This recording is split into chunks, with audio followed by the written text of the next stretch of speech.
Yeah, because this أعوذ بالله من الشيطان الرجيم بسم الله الرحمن الرحيم الحمد لله رب العالمين الرحمن الرحيم مالك يوم الدين إياك نعبد وإياك نستعين اهدنا الصراط المستقيم صراط الذين أنعمت عليهم غير المغضوب عليهم ولا الضالين. Amen. Ameen. Welcome, Imam Tariq Abdul Mukmin. Yes, sir. Assalamu Good. alaikum. Assalamu alaikum Ramadan Mubarak. Yes, Ramadan Mubarak, brother. That was a yeah, great Ramadan Mubarak. presentation yesterday. Yes, it was. Thank you. Thank Yes, you. it was. Adam worked through it, so hopefully he'll get a chance to view it once I get it up on YouTube. But yeah, it was really good. I liked the Quranic tie-ins to everything. That was something. A lot of those ayats, you read them, but then in the context that you brought them out and in the order you brought them out, it made a lot of sense. Made a heck of a lot of sense. Because they get read in isolation sometimes because they're from different surahs and all that. So it's really kind of good to see them all tied together. Thank you. Yes, sir. Make that connection. Mm-hmm. You know, I bear witness to the same thing. It was it was a lesson. I mean, it was it was truly a lesson the way you kind of dissected the idea, behind not just business but commerce. Because a lot of times when we think of business, we get limited to a sort of mom and pop operation. But when I hear the word commerce, that's bigger to me. and when you talked about Abu Bakr making his money off the sale of herds of camels, that's commerce. Mm-hmm. And with the Prophet sallallahu alaihi wasallam, with the sheep and the cattle and traveling throughout the land, man, that's commerce. That ain't business. That's you are a heavy contributor to the economy. Oh yeah. So yeah, I really enjoyed it. And I'm sorry I wasn't able to stay a little longer, but I had some workers here that were finishing up, and they needed to be paid. And so the Prophet sallallahu alaihi wasallam taught us to pay the worker before the sweat on his brow dries. And, that's something that I've tried to hold up to. But I really appreciated the talk. So was there participation afterwards, like questions and comments from there were mostly sisters on the call. Am I right? It's mostly sisters on most calls. Okay. Most of the program. Okay. All right. Well, they're the ones that's going to have to carry the message. Yeah, they've been carrying the water and the wood for a while. Yeah, look, it appears that to be the case, man. Yeah. I did note that Shahida Jeffries was on. Mm-hmm. I think she's attended all of them so far. I believe so. In fact, yeah. I think you're right. I think she has attended all of them. And I would, in fact, I've alerted my wife, and I'll also let you all know if you haven't gotten it.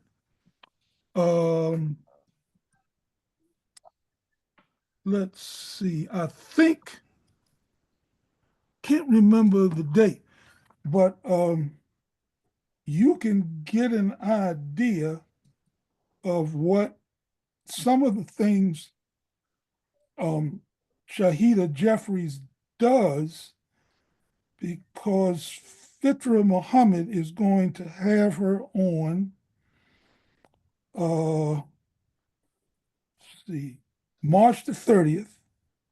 She's going to be doing a live demo workshop on AI design for work and life. Whether you're a beginner or looking to deepen your knowledge, you'll leave equipped with practical AI skills to drive innovation and productivity. This workshop will teach you the basics on how to use AI to create flyers, videos, presentations, and more. So that's going to be on March the 30th, which is a Sunday, and I think, yeah, it as usual, Sister Fitra's Study al-Islam conflicts with our meetings, which she's from 10 a.m. to 11 a.m. Eastern. So I've alerted my wife, and I'm encouraging her to at least, watch the program, and maybe even record it, because I'd like to see what all is what all this technology is about, because I've seen her work, and it looks good to me. I mean, I don't know enough about it to give a definitive opinion on it, any more than you would ask me about Twitter or Instagram or TikTok or any of this other stuff. But I know good quality work when I see it, and she's got it. She has got it. So, Well, can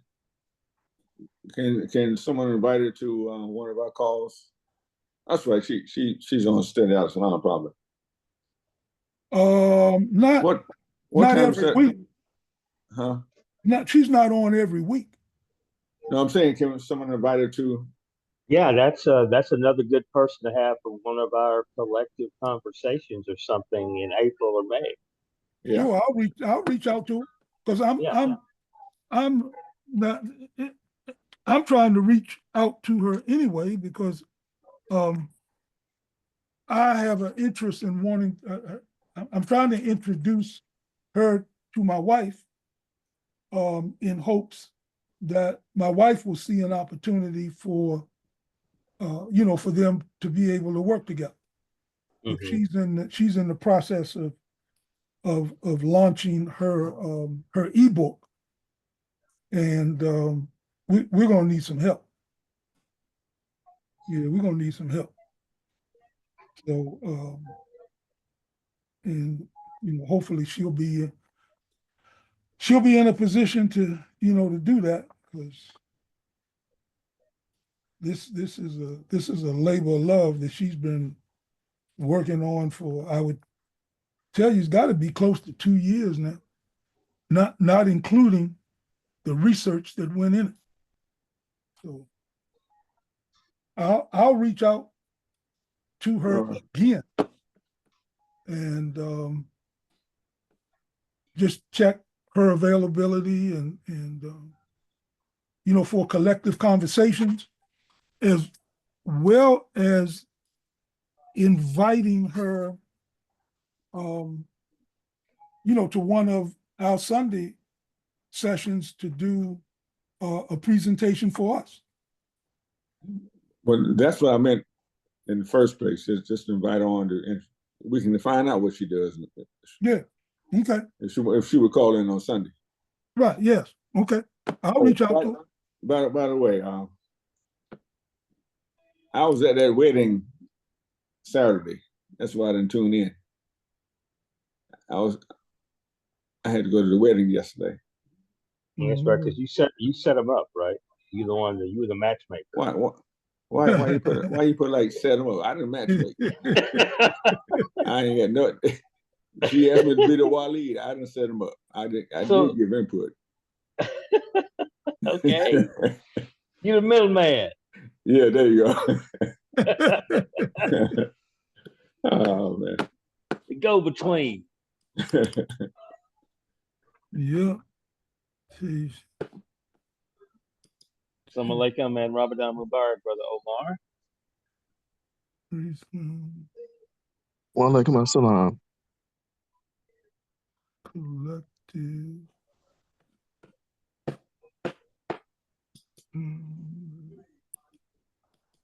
Yeah, so yeah, I'll reach out to her. Yeah. Yep. Yeah, she's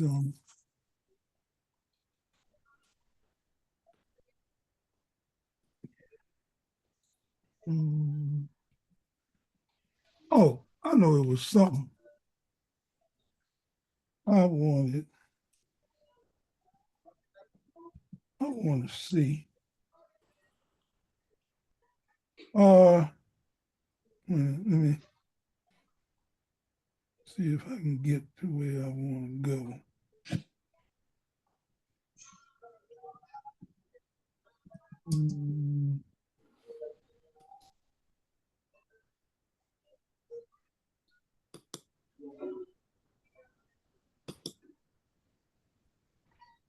I sent they have on their website this young lady, Miss Bond, who has a manufactured housing company down around the Houston area. I don't have her direct email address at this point in time, so I just sent an email to them on their website asking to contact her about potentially being a guest of ours at Elective Conversation sometime in April as well, because I think the manufactured housing thing has some opportunities. Yeah, I spoke with the imam here, the masjid, and he used to work with the county, and they approved HUD housing. He's also has construction business. He's constructed affordable housing, and they now have this new house, and I forgot what they called it. These are smaller houses. Mm-hmm. They have a word for it. I can't remember. Maybe Omar, you might help me out here. And he constructs that. He owns a few of them, and he knows about the local ordinances and things of that nature. So to me, he would be perfect to handle that. Yeah, and that's one of the things I want to talk with her about. It. He would be good too, because, and Omar pointed this out in an email that he sent back in response to something that I had written. Yeah. Number one, he talked about attainable housing instead of affordable housing, which, man, I love that language because I immediately went and looked at the difference. That was my language. Was that your language? Okay, man. That wasn't his language. That was my language. But I'm saying, okay, he follows us. He listens in. That's why I wanted to try to get him. Okay, and that would be great. I think he has a lot of experience in that regard. Okay. Okay.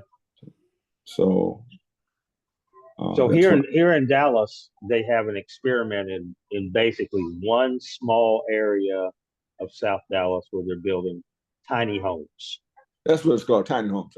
That's it. That's the word. And basically, they're doing it. Most of the people that are in this, there's like 30 of them that are in a, I don't know if you just call it.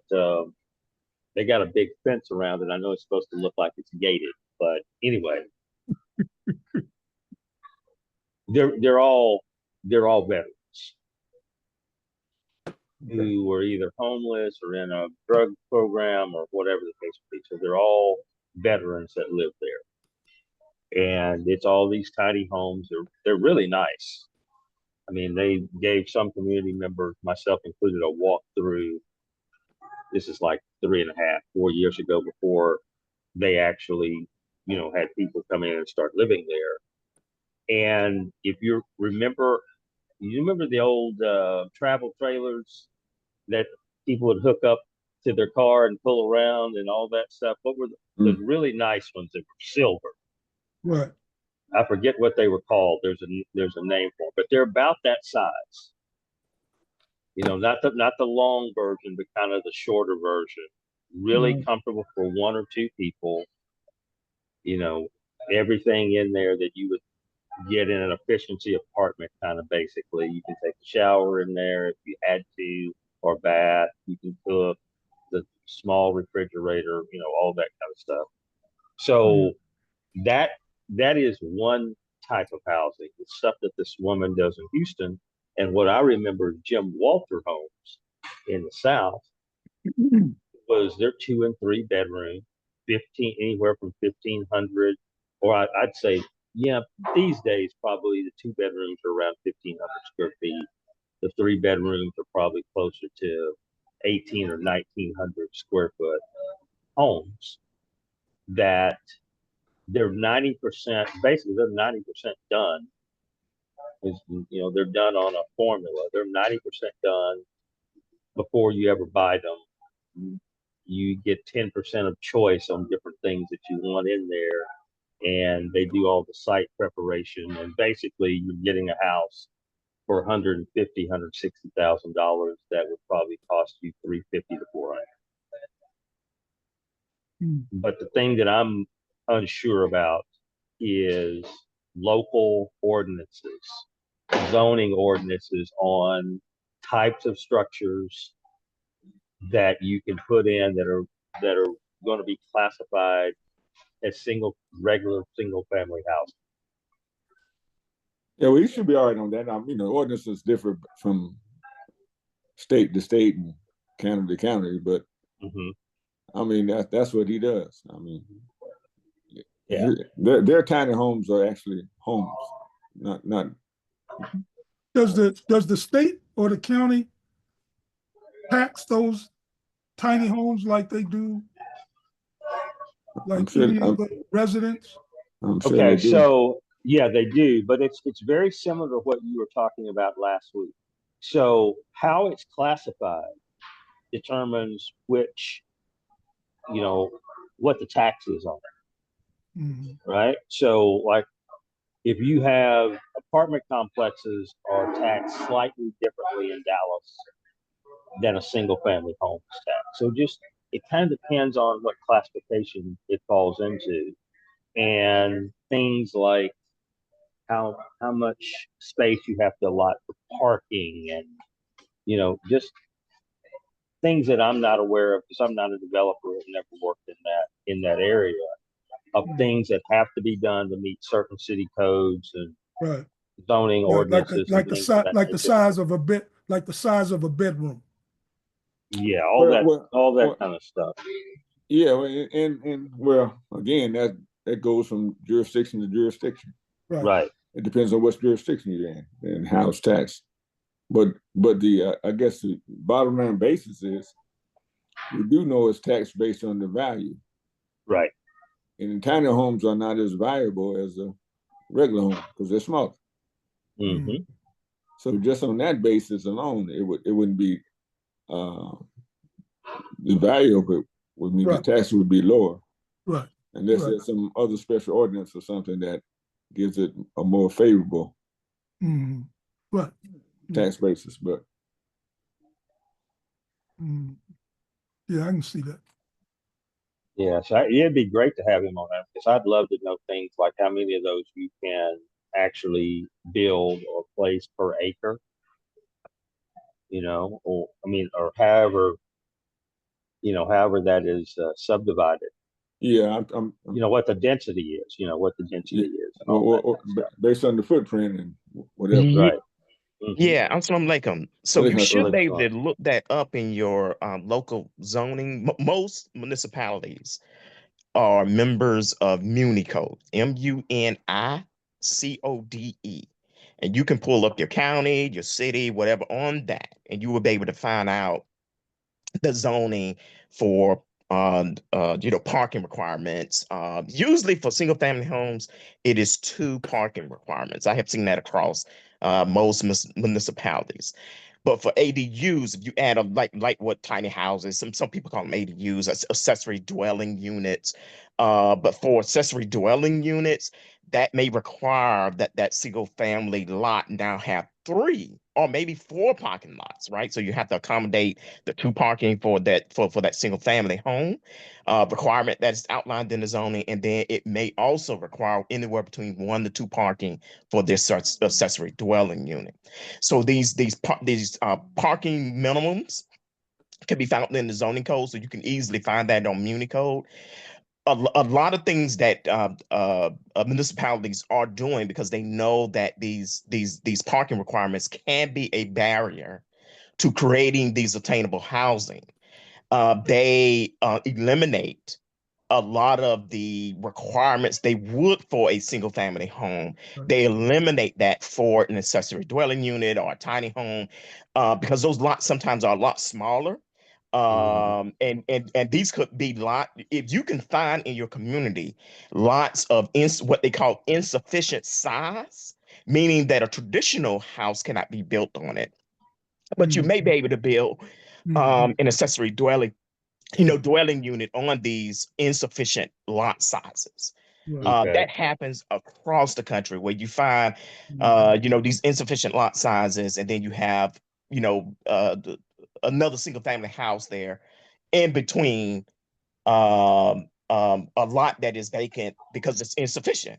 It's a size of insufficient, meaning that it was either grandfathered in or something happened to that lot that it was subdivided in a way that they could not be, is unbuildable is what normal terms that they call it.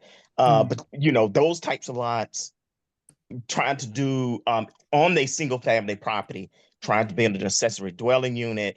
These are always good pathways to creating additional attainable housing in areas that are challenged by affordability. Yeah, one of the things Austin, Texas has done is that they have started a program of building multi-family housing and also mixed-use housing, mixed-use facilities or buildings, and eliminating totally parking requirement because of the cost. I mean, what Omar was talking about, is you got to have these two parking places per dwelling and stuff like that. You're talking about that's $50,000 for basically space that cannot be lived in.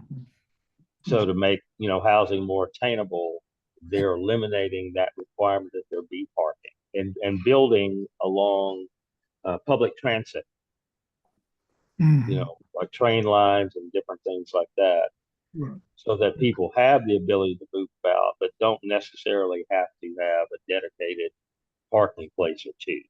Right. Yeah, they're doing that.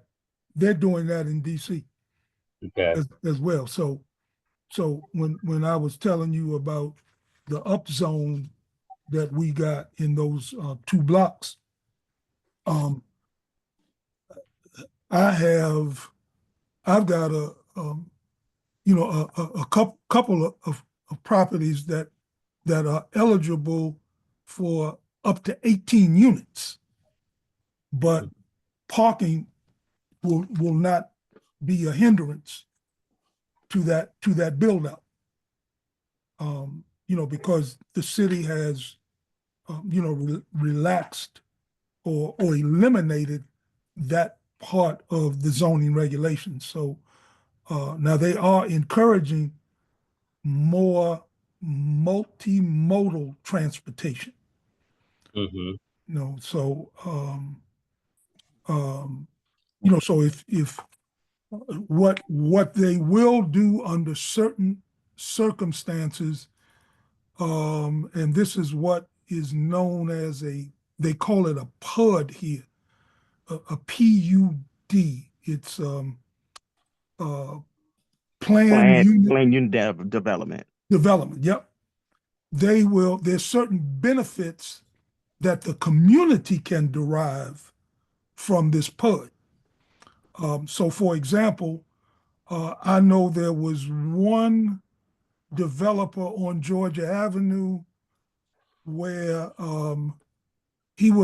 they were allowed to build a certain number of condos and increase the capacity. Like they got everything from studio to 3 bedrooms, but some of the benefits that the community were able to write in uh, were bicycle racks. There's in the interior of the lobby is like a flashing, I don't want to say flashing, but in the interior of the lobby is a sign that will tell you when the next bus is coming. All right. So if you in the building and you waiting for the bus, it might be raining, snowing outside, you can wait in the building and then step right across the street just before that bus arrives.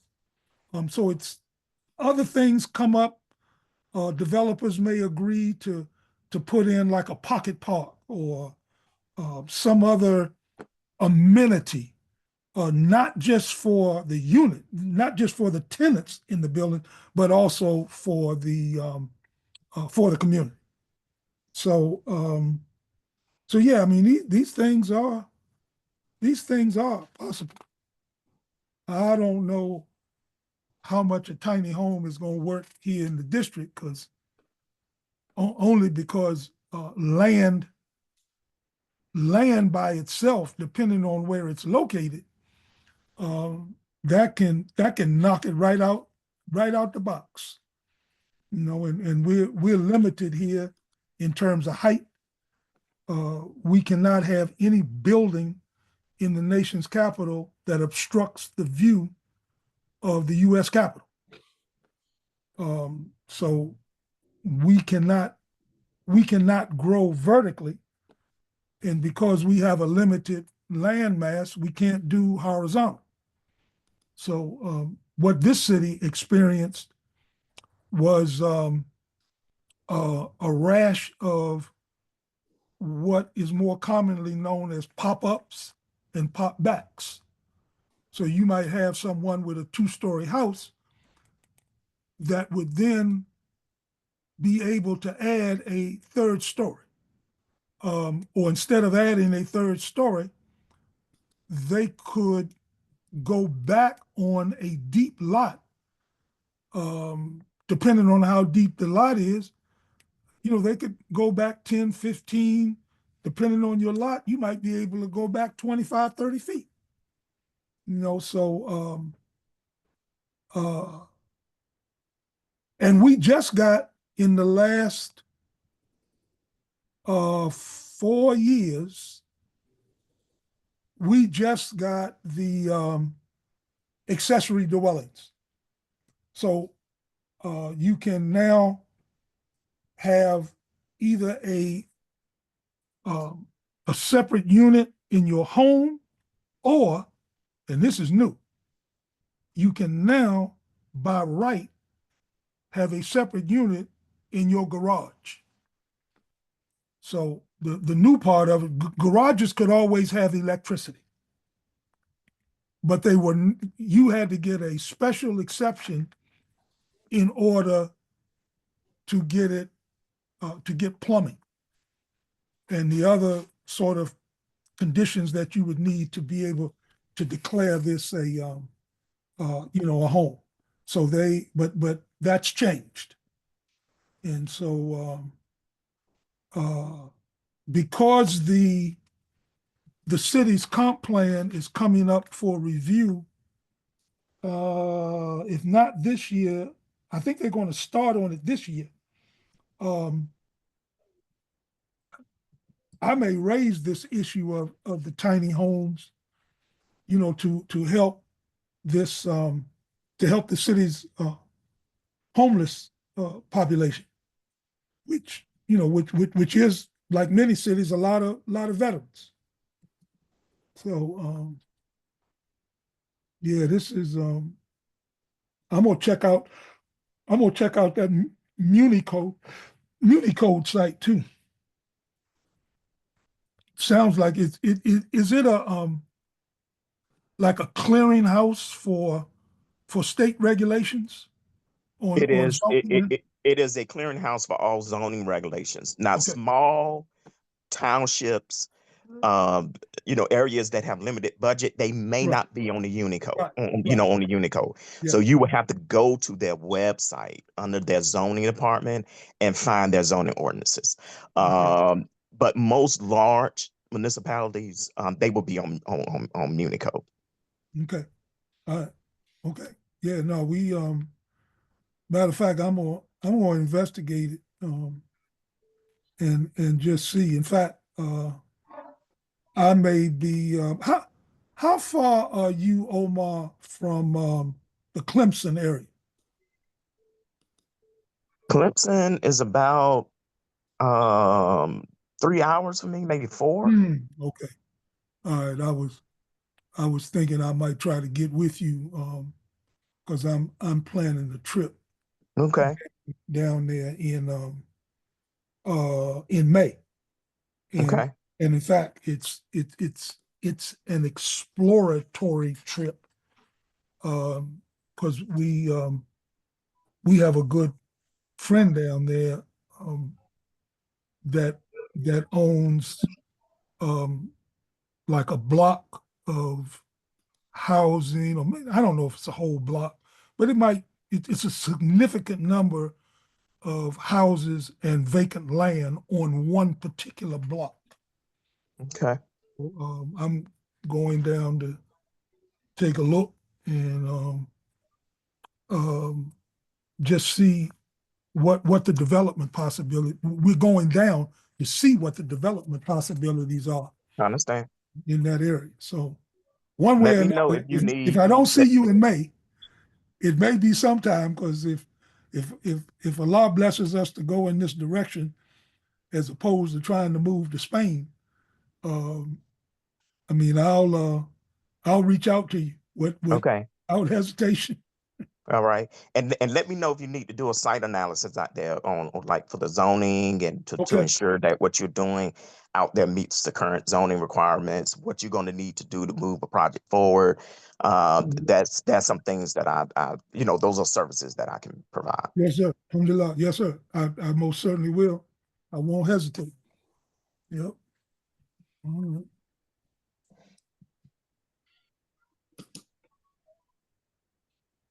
Well, good, because I mean, I think just like we're getting educated here, at least I am, our community needs education on these type things, because we're going to have to start, creating some of our own solutions to some of our own problems in housing and employment and other areas. And this is good information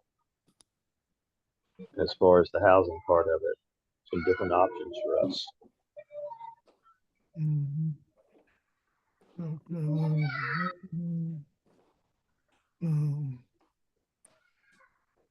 Oh, and by the way, Imam Talib, Mount Bayou is still there? You say it is? Yeah, Mount Bayou has about, I want to say it's got pretty close to 2,000 people living Okay. Yeah, there. it Yeah. still exists. Okay. All right. Now, look, this was, I'm in many of these cases, man, I'm like Columbus. I discovered something. you know, I mean, I've seen that, and I think I saved it. I don't know if I did or not, but I was also listening to something yesterday about at least 5 Black townships where the municipalities built dams that flooded and I mean, essentially just buried everything that these Black communities had built. I read the same thing. Man, Yeah. Oh, you saw the same one? Yep, I read Yeah. that too. Okay. All right. In other words, they allowed to be built in the floodplain. In other Yeah. words, Yeah. they Yeah. did. I mean, Well, it they, wasn't that they allowed it to be built in a. This was an instance where, in 5 cases, the municipality built dams. All right, Did whether they did were, they destroy black townships or black neighborhoods because of the dam being built? Well, they intentionally did. From what Well, I I'm saying, understood were from these the were report, these were these registered townships, or were they just communities, offshoots of a white township? that That's one I can't respond to that. no, because I the can't either. government, yeah, the government has the right in some cases, if it's for the greater good, to basically take your property and give you whatever price they think it's worth. Right? Right, that eminent domain thing. Right, Eminent domain, right. exactly. So it does matter whether or not you have a legal standing as a city or small town or township or whatever it is in your state. It matters as to what, as opposed to just 50 to 60 families who built houses out on the countryside or near a creek bed or river or something like that. Yeah, they probably give you a few days or a couple of months warning that we're going to dam all this up and this is all going to be flooded. You need to move. And those kind of things happen to a lot of different communities. Obviously, African American, Black communities, probably more so than anybody else. African American and Native American, I would think, where they did those type of things. Because as Adam was saying, you were basically forced to live in those low-lying areas. Nobody else wanted to be out there. exactly. Or take that risk of flooding and all that stuff. In other words, So, they knew it had flooding problems, just like in Fayetteville, where they have the original Black community. It's in the floodplain. And they know right. every 20, 30 years it's going to be flooding. That doesn't mean the whole place is going to flood. Right. But flooding is a problem. Exactly. And they know they can count on the fingers how many times it's going to happen and when it's going to happen. So what I'm going to do is I'm going to send us. I'm not going to send the. I'm going to send more of an extensive article. But these are the 5 places that they talk about where now what was a town is now called a lake. Mm-hmm. Right. Okay, so Oscarville, Georgia, Cowalaga, Benson, Alabama, Seneca Village in New York City, Susanna, Alabama, Vanport, Oregon. So anyway, I'll send that to us. And I mean, just FYI. I mean, look, man. I mean, I guess it's never too late to study Black history, but I ain't get none of this in school. Well, I mean, those instances are so insignificant to some of the other stuff that was happening to African Americans and African American communities. I mean, I always tell people, if you haven't read a book called The Red Record, you need to own that book. Mm-hmm. Because that book, although it is written, it's a compilation by an African American woman. It is basically a compilation of dominant white communities, the newspapers in dominant white communities, trumpeting basically bragging about what they did to African Americans, blacks, and black communities in their local newspapers. Okay. So this isn't us saying y'all did this to us. This is them saying this is what we did to y'all. And it was 10,000 of us out there cheering as we burned this down and hung this one and did that to this one. It is an incredible book. It is self-condemning. Right. Hmm. Is that And what's the name of the book again?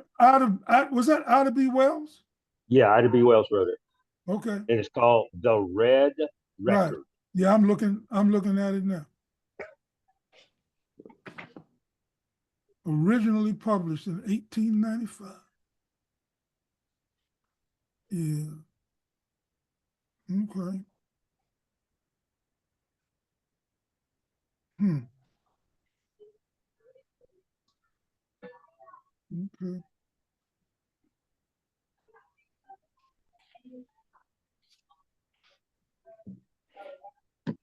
They Yeah. haven't banned that yet, huh? No. See, the thing of it is, some of the books like that one, it's so rarely read and talked about. They don't know to ban it yet. Yeah, They're caught nobody. up. Right. They Yeah. don't Yeah. know Yeah. about it. Yeah. Well, Right. hey, Tyler, when you order yours and I order mine, it's on the way to be banned. Yeah. Get the, the Where Muslims y'all say buying they going? The Adam Beya? And Taladin Ukda? Yeah, let's get this one on Let's the get list. this out the way, boy. Yes, sir. Okay. But yeah, it'll be worth reading because one of the things I like to get confirmation for stuff that I be saying because I've and this has been for years whenever I see photographs of people, our people being lynched, I paid more attention to the people who were watching than the person who was being lynched. Because what I realized, and it was later confirmed by this sister named Dr. Joy DeGroot, Yeah. that the whole idea of trauma that we suffered, white people suffer from it too, but they experience a different type of trauma. Right. Because you can't unsee someone being burned and then lynched, or vice versa, or genitals being cut off, or people being dismembered. You ain't gonna see that. So all those people standing around, looking, gawking, applauding, grinning, smiling, smoking, and I'm talking children. I ain't talking just adults, because children needed to be up front because they couldn't see over the taller adults. Mm-hmm. And that's traumatizing. That is traumatizing. So when I heard her speak about it in a lecture, it gave me a sense of correctness. When I would speak about it as an individual, because it just always made me wonder. I mean, what kind of person would do that? I mean, what kind of person you see someone get shot, and your first instinct is not to go help them, but to go look and see what the bullet did to the body. And and I've never been in the service, but I often think about veterans, who've been in active war zones, I've never seen somebody's head get blown off.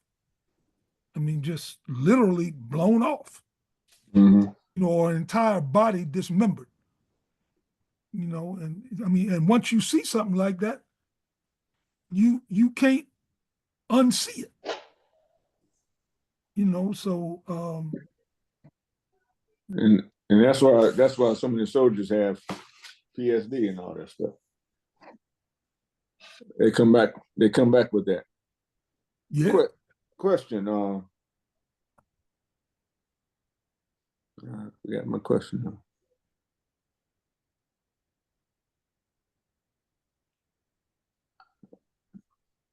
Go ahead. I'll think of it in a minute.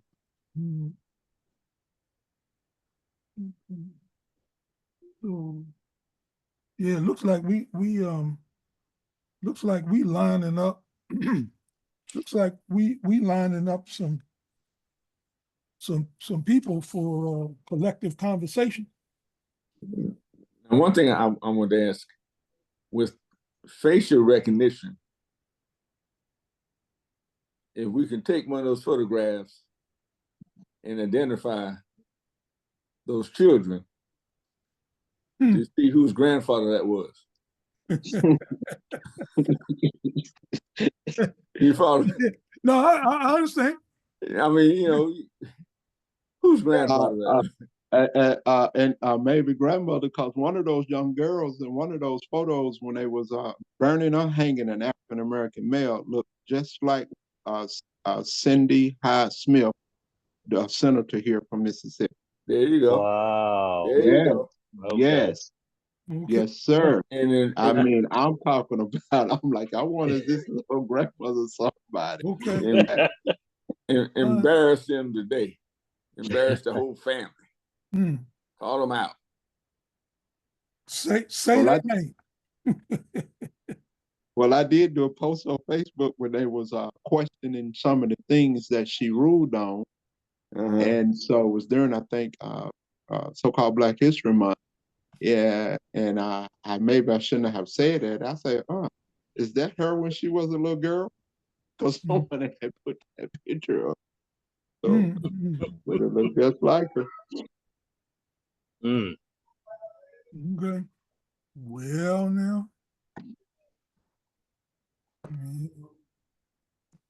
Well, I know in reading the book that there are a lot of people that are named who were owners of businesses, who were local political figures, things of that nature. So there's definitely some people that can be traced, to today, whose families were intimately involved in some of those goings on. And they're probably still, some of them are still probably prominent, just like the senator. I bet her family was prominent back then. Especially if that was a town that her family lived in. Right. Yeah. And it happened in a lot of places. I mean, these were not just, isolated, this particular area of Louisiana or Arkansas or Texas or Mississippi or, Tennessee or whatever. It happened a lot. That's okay.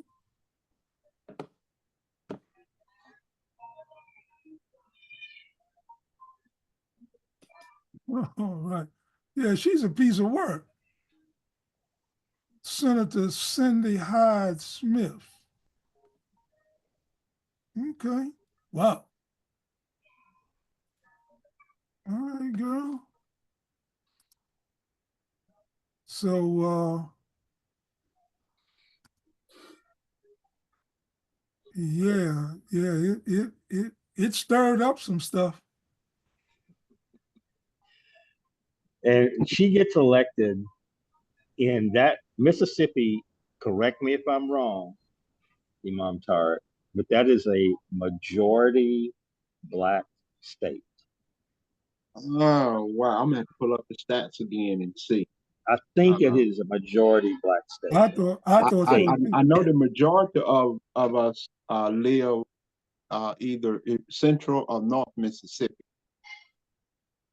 My last count, look at the count, the stats on that. Mm-hmm. But she got elected in a statewide vote. Well, she was elected, but prior to that election, she was appointed, you know, right, due to the person resigning or something like that. Right. I remember that. Mm-hmm.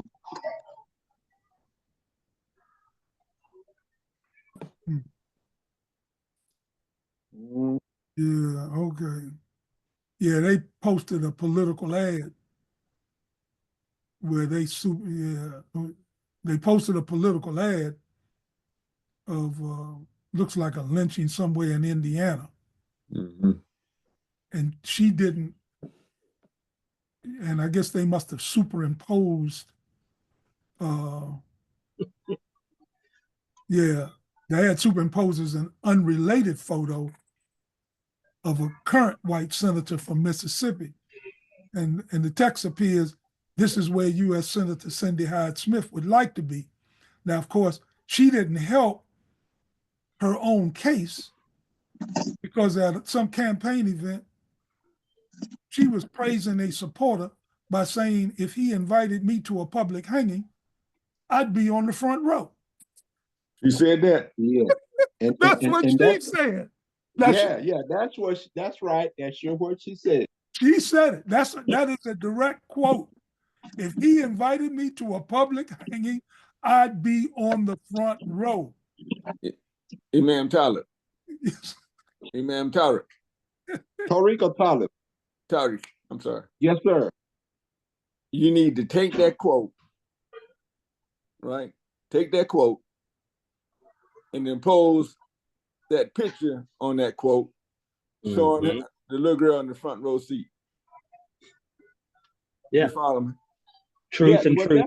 That's what I think either I posted that or someone else posted it, and I'm like, "Is her when she was there?" All right. Okay. Okay. When she first made that needs to run over and over and over and over. It needs to be seared into people's heads. Trying to get me to post it again. Y'all gotta take me in when I have to leave this. we got you, brother. We got you. We got you. Look, hey, look. You may be moving from house to house every 3 months, but we got you. Well, you know, I hope this go over well. My grandfather, this white man, came to the house when he was a boy or something like that to whoop his mama, and he had just got through coming from hunting, and he drew that gun on him and pulled the trigger. It hung up. Because he said, "You're not going to touch my mom." That white man and no one else came back there to that property. Not no one. But don't worry about it, brother, ma'am. Oh, I'm not. If they run you out, I got a tiny home up here for you. You know, we supposed to have the spirit of Khalid ibn Walid. He say, "I got men with me who love death more than you love life." So that's right. Bring it on. Assalamu alaikum. Alaikum. Hey, Ramadan Mubarak, brother. Ramadan Mubarak, man. Yes, sir. Good to see you, man. Alhamdulillah. Alhamdulillah. Oh, that's I thought I'd catch you all before Maghrib came in. Oh, okay. Wow. We nowhere near Thor. Not here. No, I have a couple of hours, and I think in Central Time Zone they got about 3. So you pushing on Maghrib, huh? I'm hip. Yeah, it's only about 15 minutes. Man, okay. Yes. They're having a big iftar. They're having a big iftar in the big central square. All Muslims come down to this square, you know, and I'll send you some pictures, but it's really a beautiful sight because they closed off all the streets going to the square, and it was, you know, and everybody's going to that particular spot. I couldn't make it because I'm about a half a block away, so I didn't even know it was going to have it, but so I'm uh, they do it every year for each religious order, like the Christian, the what we call the Orthodox Christians, and then for they have two days, Saturday and Sunday, and then the next week it was the what we call Protestant Christians. They would have it for 2 days. And then finally, the Muslims, they have it for 2 days. So they closed up all the streets. And it's a beautiful sight, man. You know, and you know, Orthodox Christians are fasting during the same period of time as Ramadan. So everybody is fasting, but they only they stop at 3 o'clock, 3:30, and then we break our fast around 6:30 because they have a different setup, you know. But I mean, the people come, next door neighbors come, bring food, you know. They sit around, we share it, you know, and of course I do some dawah, you know, because they ask me questions, you know. Say, well, you don't act like these regular Muslims that we know. I say, yeah, well, let me, you know, we follow Muhammad the Prophet, peace and blessing be upon him. And we have, you know, a good understanding of how the Prophet, peace and blessing, practiced the religion. So just by demonstrating that, you know, on a daily basis, people recognize that there's a great difference, and it's very pleasing and natural, you know. So those are the things that I've come across in the last couple of weeks, you know. So yeah, a couple of days ago I had a little food poisoning and had to sit it out, you know, for a minute. But now I'm straight, and so I'm here at at the Hyatt Hotel to get to break the iftar. They have a prayer room and everything here, so you know everything is, you know, catering to the Muslims, and the effect that the Muslims have in Ethiopia is really a story to be told, you know, in every respect. Yes. So how's everything going there? Alhamdulillah. Well, look, I'm glad you mentioned that, because I was in Whole Foods the other day, and they had signs all through the store: observe Ramadan, break the fast with quality favorites. There you go. They had it all in the produce section, and then there were some other signs posted around the store. So I mean, we've You can see, man. I'm telling you. they You know, recognizing. exactly. That's right. Oh yeah. And in Sam's Club they had a whole stack of Majou dates. Mm-hmm. So they recognize it. Right. So the DEI is not working there? What? They were talking about DEI all the time. Oh, okay. It seems like it's not working, huh? Every time they put up a thing, you know, we always a lot answers it very easily, you know. Oh yeah. So that's great. Well, depending. If the E stand for depending on your economic and the I perspective. stand for income, I guess. Yeah, I ain't figured out I the know. D yet. Yeah. Diverse earning income, huh? Right. Depending on your perspective, ain't nothing working here. You know, Hey man, and look, I've been keeping up on uh, uh, my cell phone through and I see that they every time I turn around, there's something more crazy happening uh, uh, with the Trump administration. Man. You know, it's taking people off the street. yeah, well, look, Edward gave me um, the the best definition in recognizing Trump as a provocateur. Yeah. And I went now Yeah. as I know what that is. I know, you know, the root is like to provoke. I got all that. But Yeah. and I know what to provoke someone means. But I went to look it up, and every single word fit him. Someone who Yes. intentionally causes arguments, dissensions, or trouble. They may That's also right. make others feel uncomfortable, angry, or offended. That's a provocateur. What you talking about? That's Man, I right. mean, it's like And just and put his picture there. and look, and treasonous. They should add that too. Yeah, yeah. Treasonous. Someone who Yeah. incites another person to commit a crime they wouldn't have otherwise committed. That's right. and then reports them to the authorities. Yeah, exactly. That's an agent provocateur. he sent all them people up to the Capitol. Hey, And then had to run listen, against the party. don't you know that also is a good profile and definition of shaitan? Yeah. Yeah, yeah. That is Perfect. shaitan, Perfect boy. definition of shaitan. Perfect. Yes, exactly.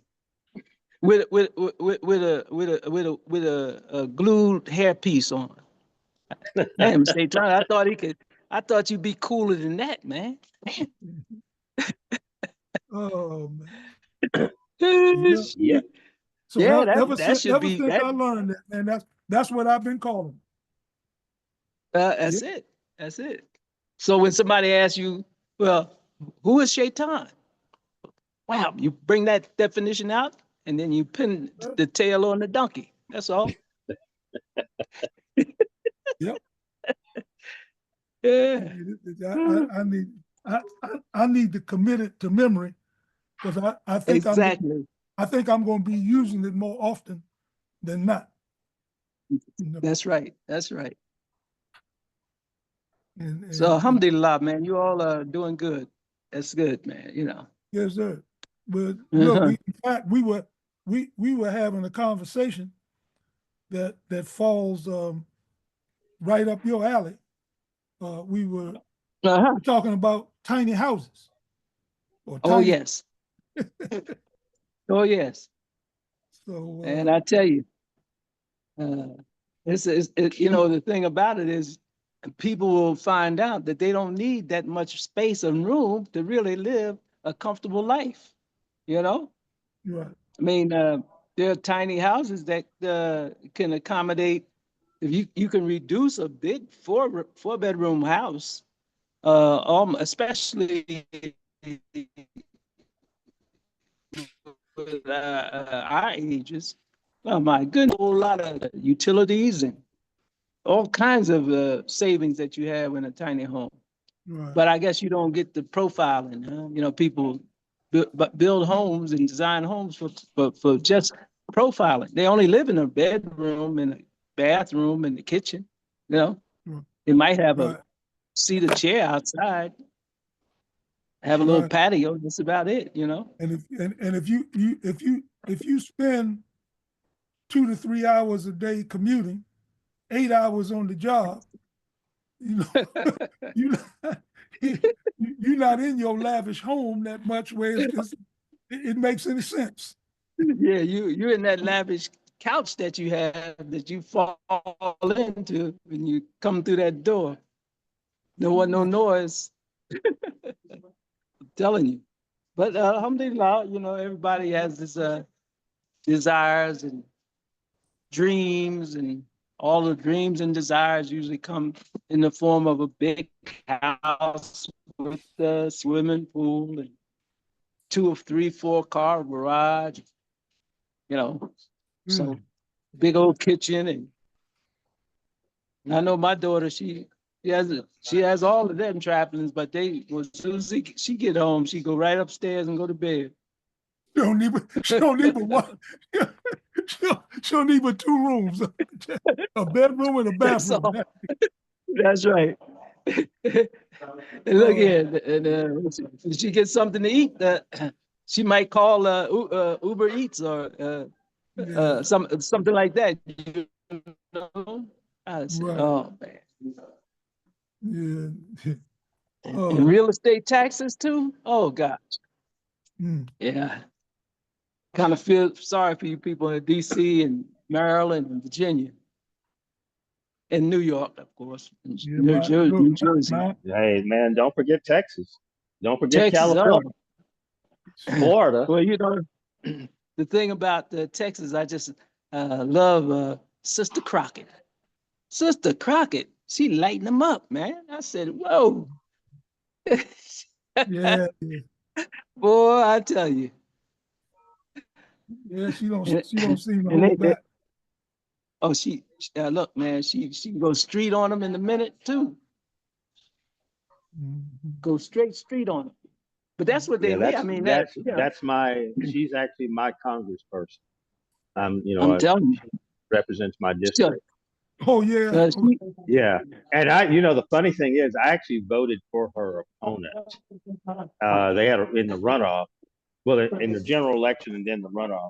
I actually voted for her opponent because I thought she was a Johnny come lately, because she hadn't lived in Dallas that long.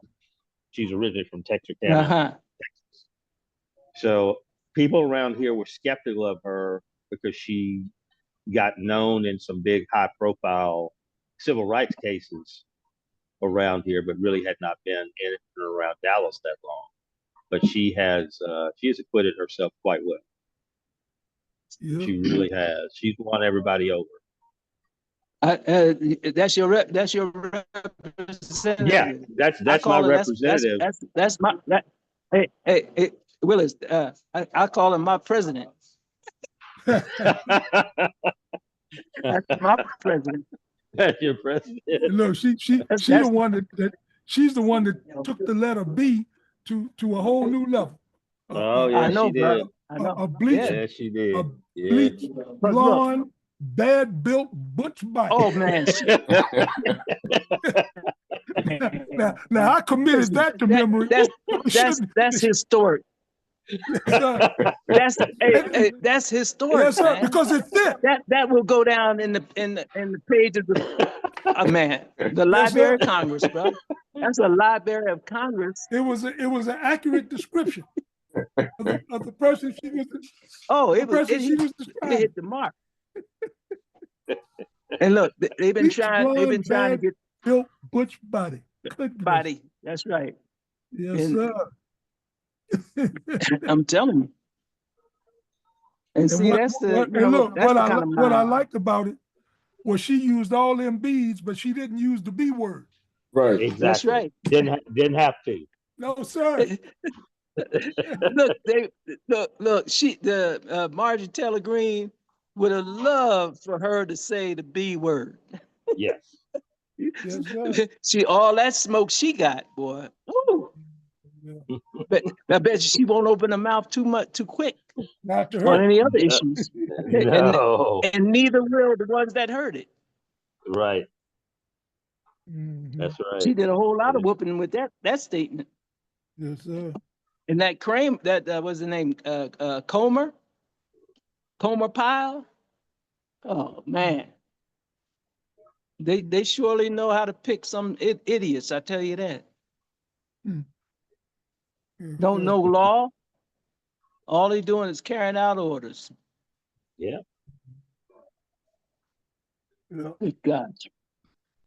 But Well, brother, lobbyists are paying them. well, brothers, and is the sisters there too? Not No On the today. line? sisters today. Just No the men sisters today. today. Okay.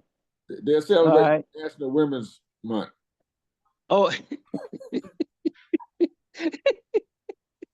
you better, you better watch your tongue.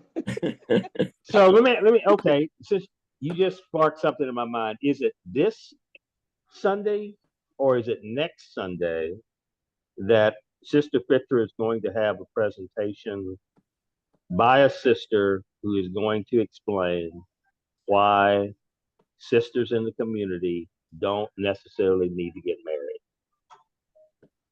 Oh, get out. Was That that was this today. Sunday or next? Was that today? That was Okay. today. Okay. So now are her programs replayed? We can go back and listen to her programs later date. Not all of them, in case, sometimes the guest, kind of records on their platform as well. Mm-hmm. And you can find them on YouTube. I usually search for them. I can find a couple of them. Okay. But Study Al-Islam does not have a YouTube channel. Okay, gotcha. So now, if I'm not mistaken, was that Sister Anissa Dawan today?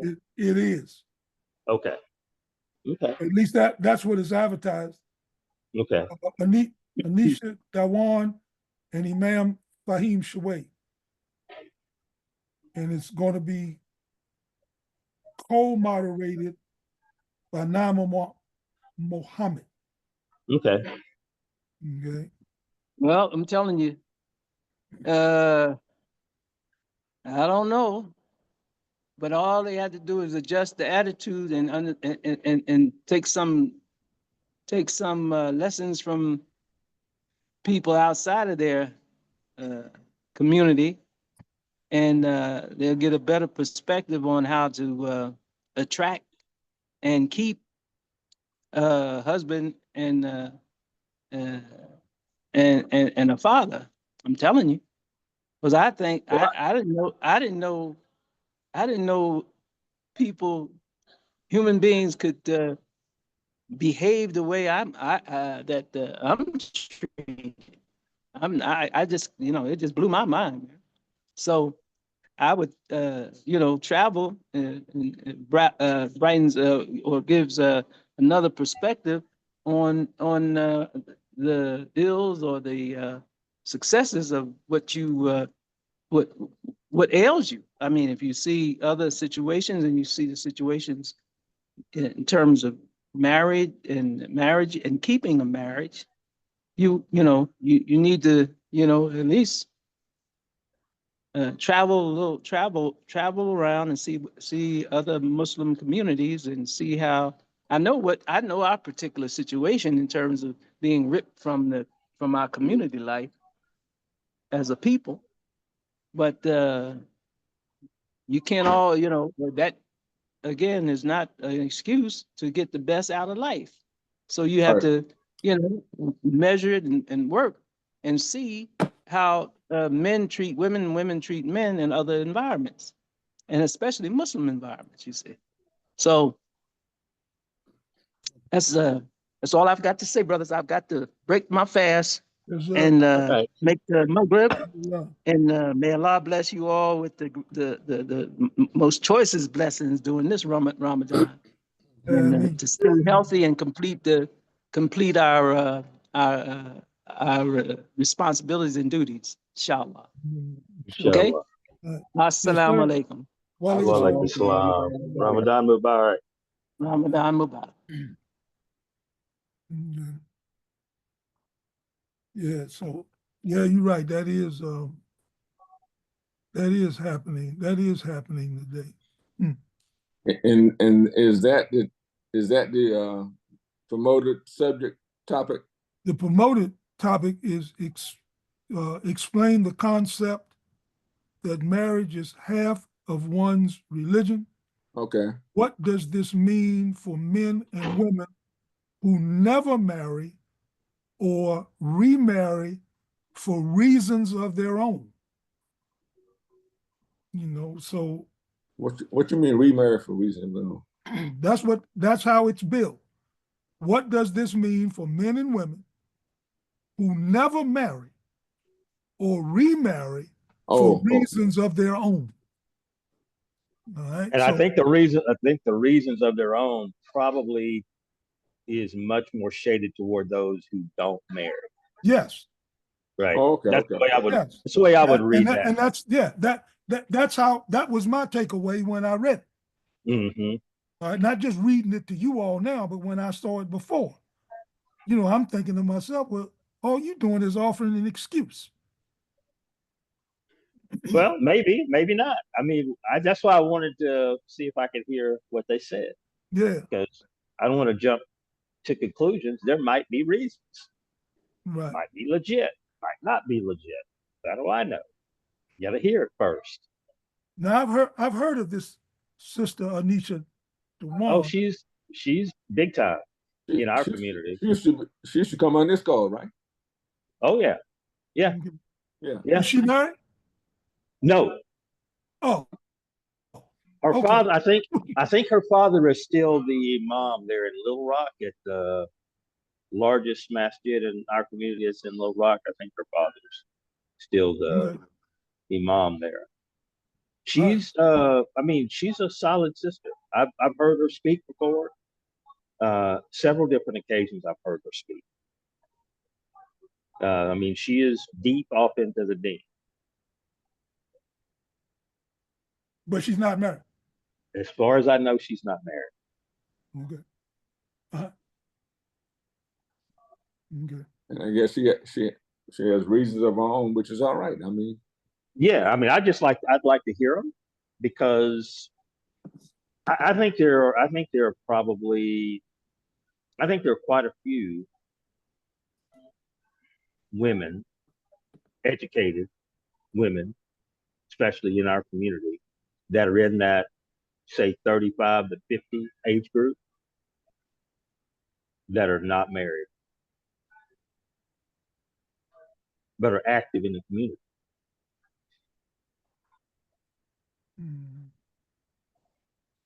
Okay. So I would just like to hear the reason. That's all I'm saying. I just take it that they got reasons of their own and leave it alone. Okay, but now they want to share. I don't want to know. They want to share. You know what I'm saying? I don't want to know. If you have reasons of your own, keep them to yourself. You can do yourself. All right. To me, that gets on to being too nosy. Yeah, or too much sharing. Exactly. Because if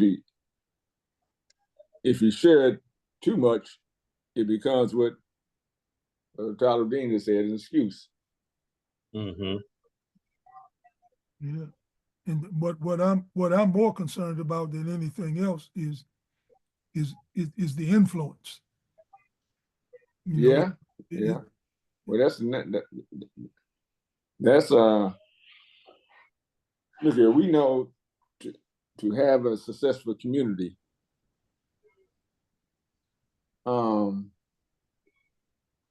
let's say an immigrant community, right? I can just imagine they don't want that spread among themselves. Right. Because the system they have set up works for them. Right.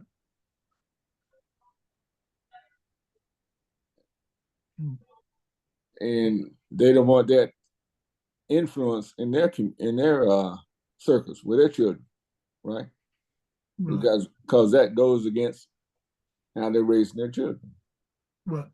Not saying that they have the perfect Islamic life and things of that nature. No, I understand. No, I understand. But it's a system that bodes well with their families and doing what they do, And we can't criticize them because as African Americans doing what we do ain't working.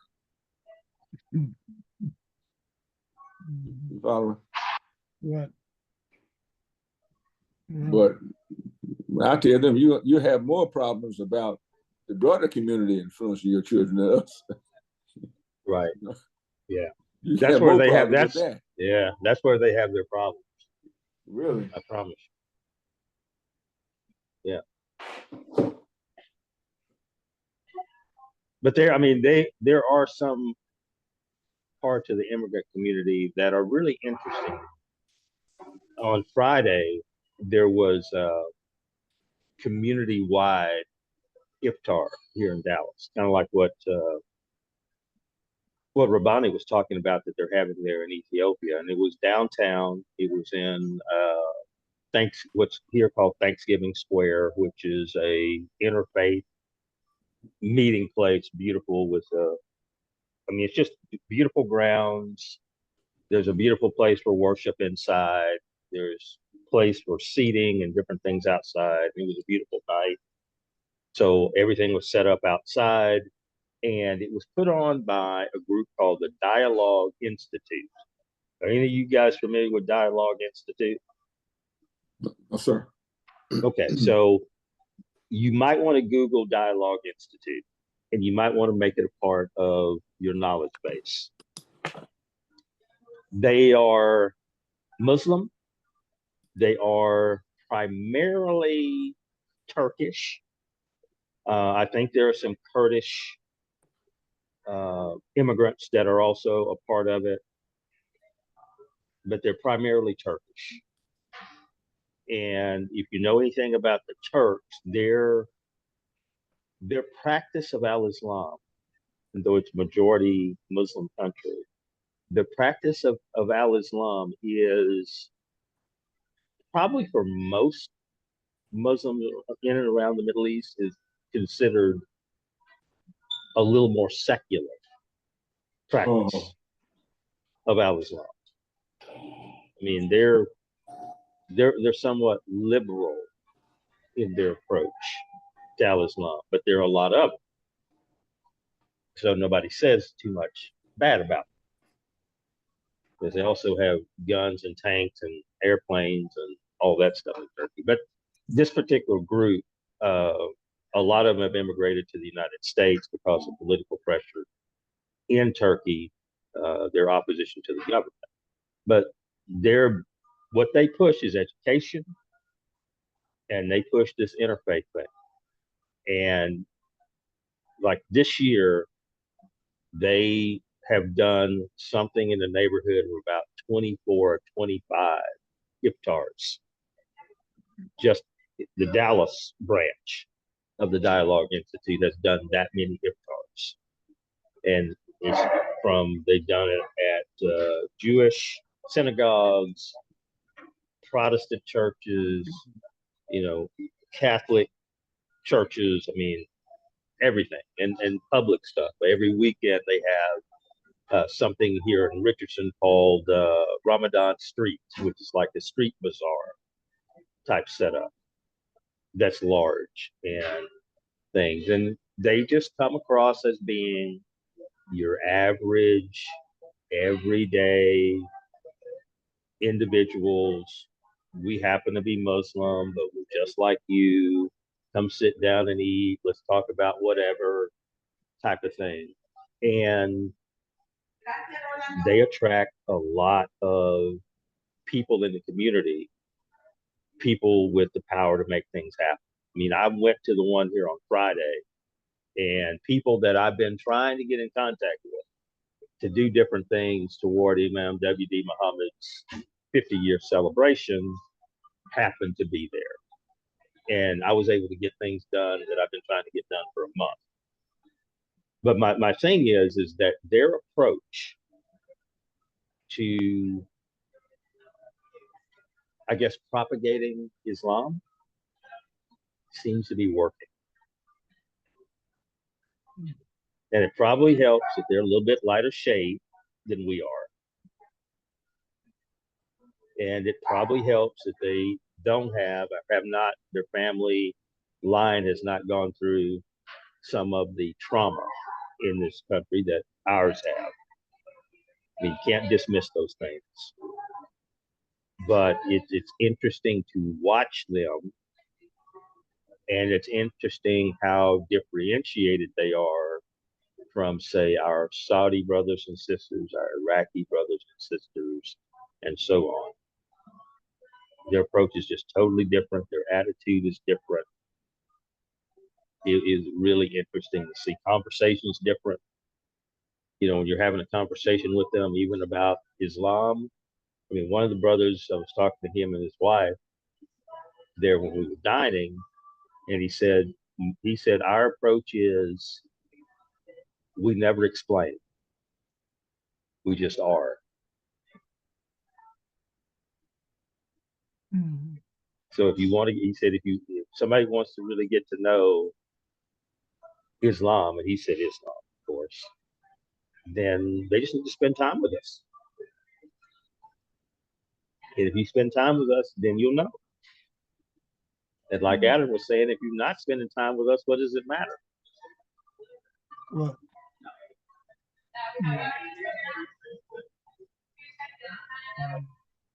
And that's kind of their recruiting approach and everything. You know, if you call it recruiting, you know, people just fall in, and if somebody falls in, they do Jehovah's Witness type thing. Everybody that comes in has a mentor. If you're new, you have a mentor. And you're learning from that. You're learning the religion from that person. It was pretty interesting conversation.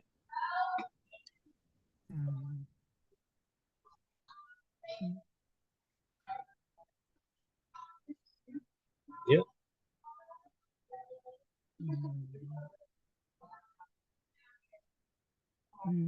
Well.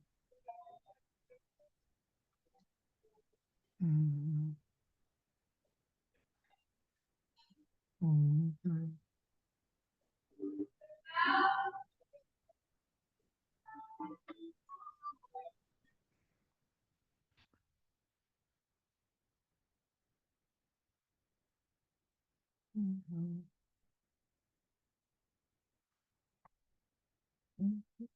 Well, I see their board is made up of a various group of people.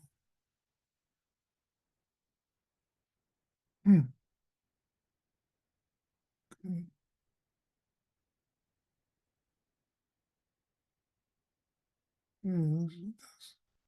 Yeah, I guess they're an interesting group here.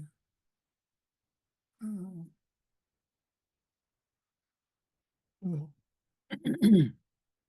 we'll have to look into this a little more after I get after I equate myself with the red record. So I'm only going to attempt to do one thing at a time, man.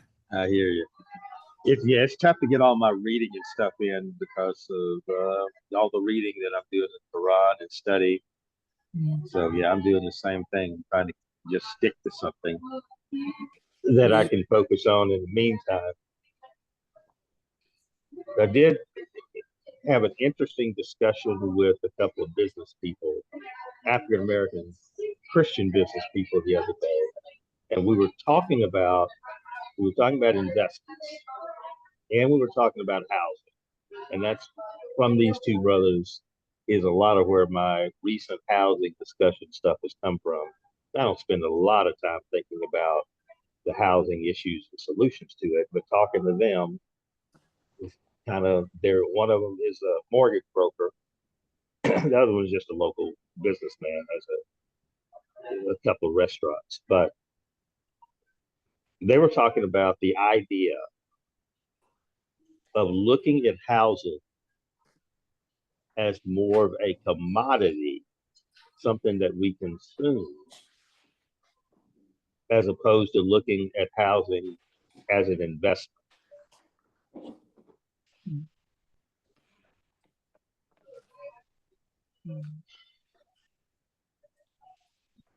And I'm still twirling that thought around in my head of how that would fit.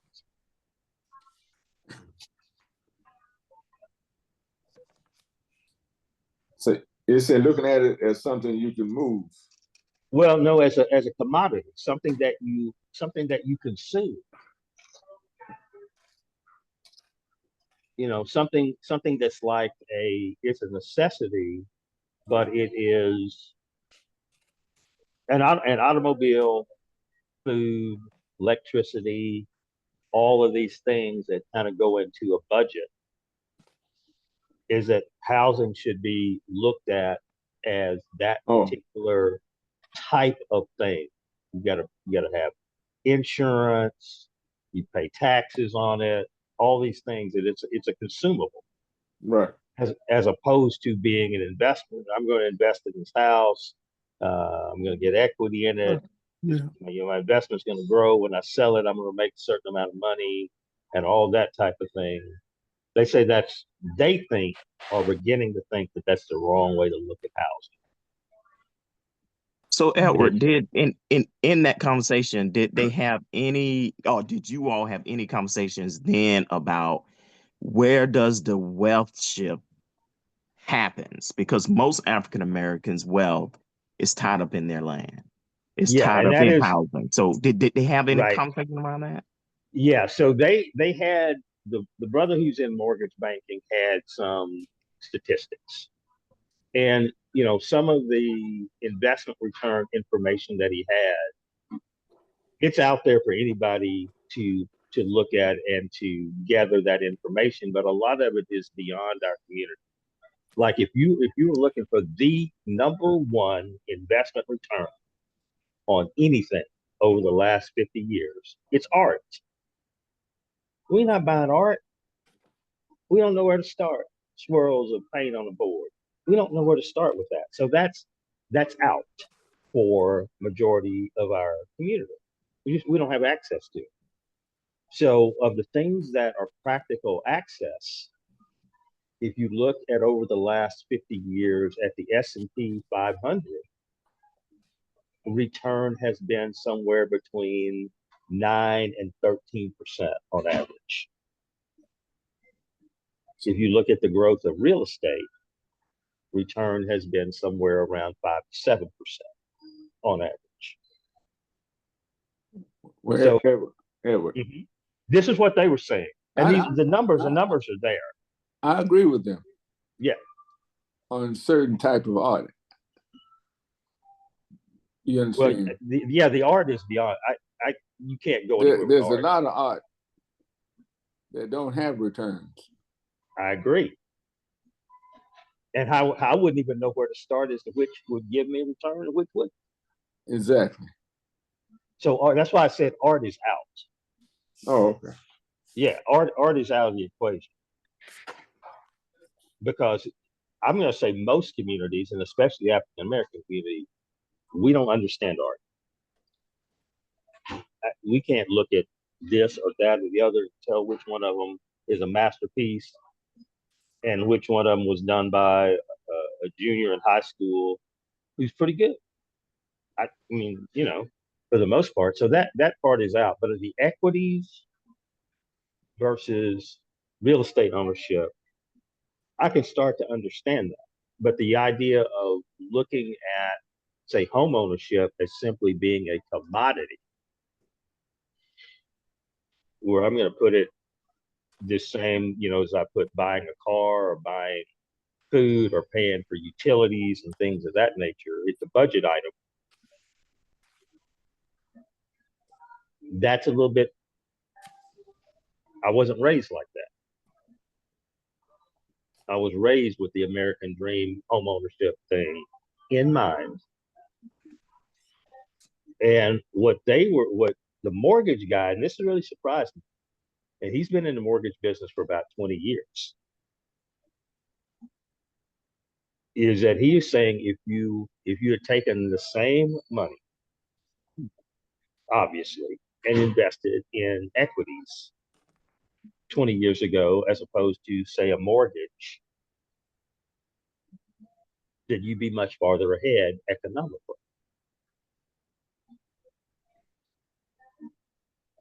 Even with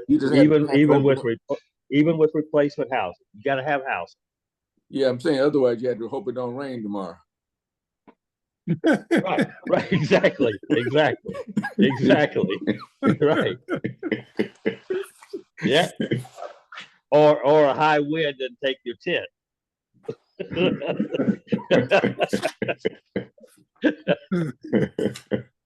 So I mean, he had done his homework a little bit. He had factored in, things like replacement housing and stuff like that, and because you do have to have somewhere to live. But he's saying that that arbitrage space So, between that replacement housing and what you would have made in, say, the S&P 500 index over the last 50 years. He said that the gap in there is quite substantial. And his numbers were, I haven't gone back and gone through his numbers and all that stuff, but from what he was saying, I mean, and you can track the S&P 500. It's pretty easy. Go back 50 years. Where was it? Where is it now? Even built, throw in inflation and all that kind of stuff in there as well.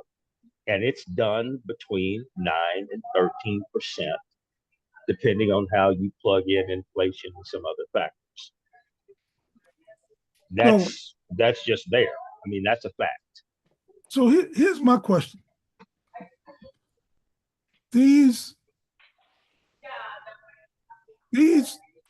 That 1% of the population that has so much money that they're buying up real estate, buying up homes, every opportunity they get, and then renting them back out. Is that just money they're playing with? Well, yeah, they're playing with it because it belongs to you. The people who are doing that in the market today are mostly hedge funds, and it's not their money. Okay. All right. Okay. All right. Right. So these are not necessarily groups of developers that are. No. I mean, okay. there are some developers out there who are, I think Toll Brothers is one of them, that they're actually building homes for the rental market. Okay. Right. They're borrowing money from the bank just like they would normally do to build homes, to rent them out, and eventually somewhere down the road, those homes are going to be sold to people or sold to a hedge fund, possibly. Right. I mean, they're looking to make a certain return on investment on those homes that they build for rental. And when that number comes in, they're sold when they hit that number. And if they don't hit that number, then you have an excess of rental properties. That, I mean, I think we've gone through that whole thing before, where we've overbuilt for the wrong reasons in some of the wrong areas. And then you have an overabundance of properties, and prices start to come down, and people start to be foreclosed, and all that type of thing. But right now that's not happening. But there's starting to be an oversupply of unaffordable dwellings. Yeah. Yeah. Okay. But I mean, I'm going to put a pencil to it, because I mean the whole thing comes down to, when we're talking to people about increasing their capital. I mean, the one thing he did say is that owning a home is like a forced savings plan. I mean, you do have this growth in equity. That it's sometimes a slow growth, but the growth is there. So, and you have control over your living cost. I mean, because if you're renting, you don't have any control over whether your rent's going to go up or not. But if you have a 15-year mortgage, 30-year mortgage, whatever the case may be, unless you do something, then chances are you have a stable line item in your budget. You know exactly what your housing costs are. outside of property taxes in Texas, the astronomical jump in homeowners insurance. It's tripled almost. Mm. Mm. Yeah, I would have to sit down and kind of do the math on it. But I mean, just as a basis, I,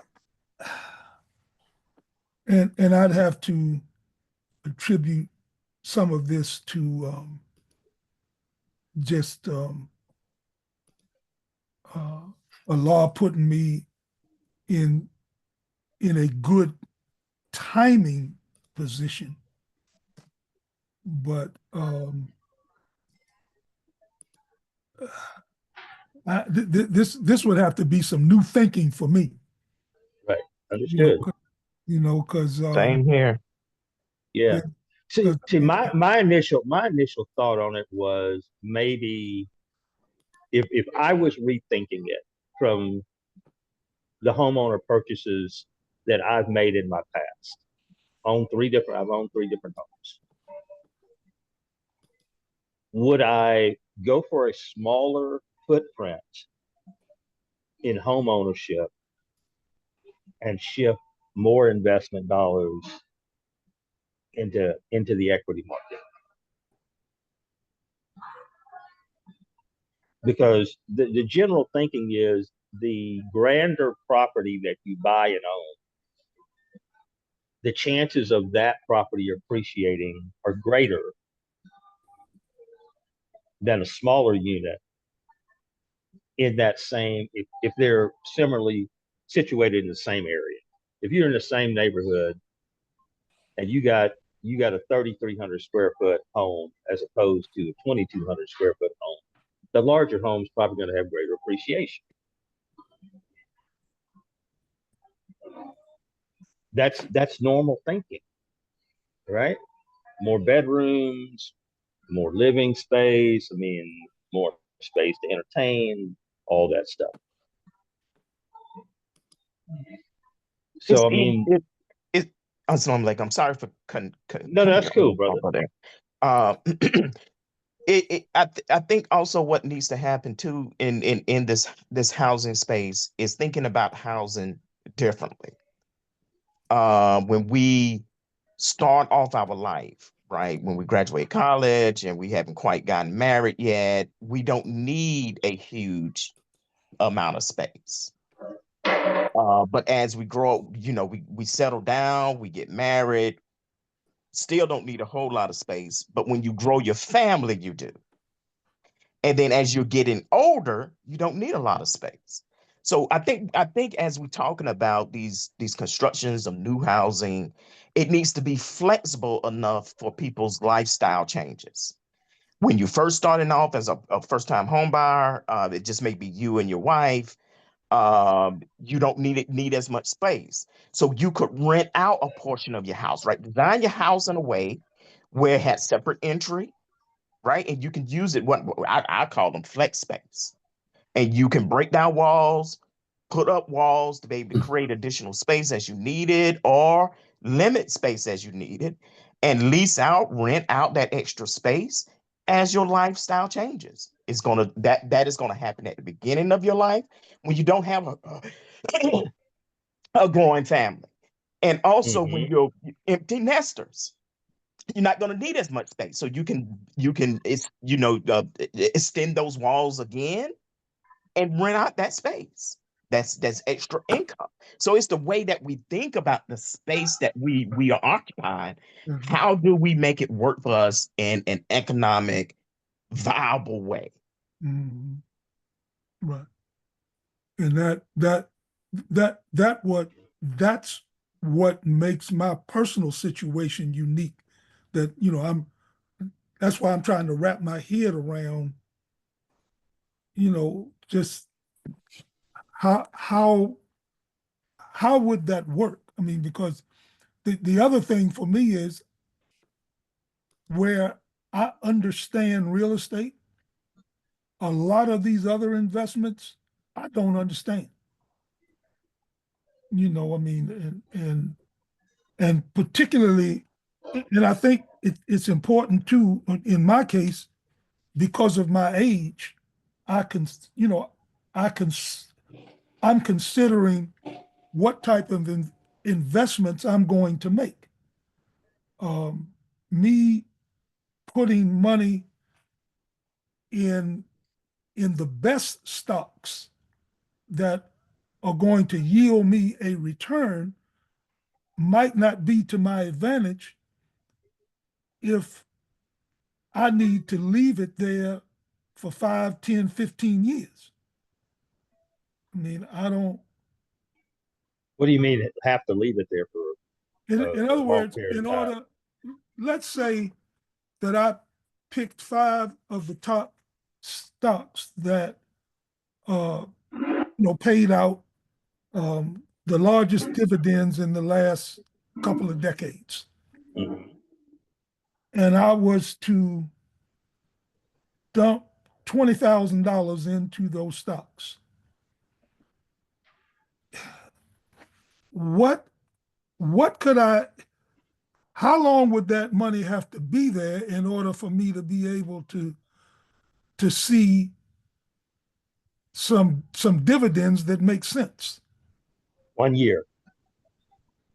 A year. Okay. So only thing you're trying to avoid on your returns in the equity market is short-term capital gains. So if Well, you one hold, year if is you're in 1 year a short term? well, if you go 12 months and one tick after the 12 months, you're in long-term capital gains.